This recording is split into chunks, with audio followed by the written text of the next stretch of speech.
朋友们，大家好，我是全哥啊。我今天给大家带来2件藏品。咱们先来看左手边这个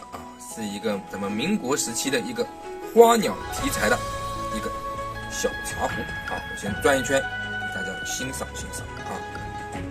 花鸟都带有题字的非常的漂亮，胎字非常的好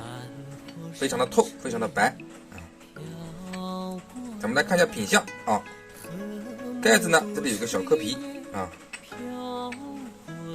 壶柄这里呢有一个小的裂纹，但是不影响它的强度强度都没问题然后堂内我们看一下堂内也是非常干老的，它有一个鸡爪纹，看得到吧？一个鸡爪纹，大的鸡爪纹对应的是这边不打灯的话一点影响都没有，打了灯的话还有一点点小透底足是一个王义记造的一个款应该是个人名王义记。看它的底足非常的干老了已经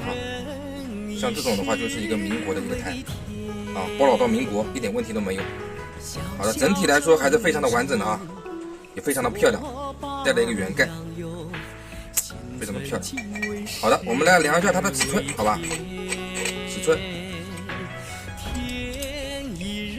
壶嘴的壶柄是16公分它的高度9公分我们来看第2件第2件就是一个晚清民国的一个大的一个喜字罐非常的硕大，喜欢玩大的喜字罐的可以选这款，准没错，性价比非常非常的高它是一个全品的，带了一个盖子这个盖子咱们一看就是后配的盖子盖子呢有一个小的浅皮在这里其他的话都完整没有毛病，发色非常的蓝艳。这个喜字罐拿下来给大家欣赏一下非常的漂亮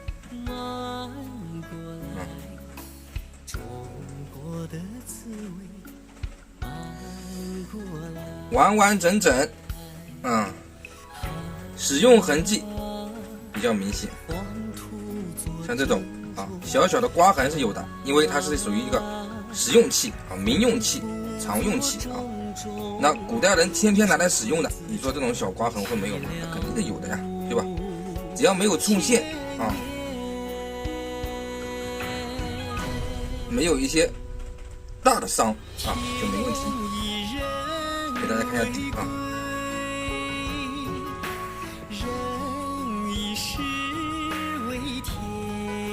典型的一个晚清的底才釉结合处的火石红也是非常的明显。口沿老包浆老包浆的味道，堂内也是非常的干老和莹润有个小爆釉好像是天生的，这些天生的，其他的一点毛病没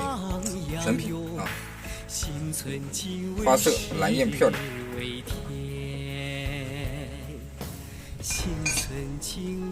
给大家量一下尺寸带盖高26公分不带盖的话也有24.5公分，非常的硕大属于喜字罐里面的大号。好的，全品的有喜欢的话可以给全哥私信。那今天的视频咱们就分享到这，有喜欢全哥的视频的话给全哥加个关注点个赞。全哥的视频都是开门大佬的老货，请大家放心购买。我们下期再见，拜拜。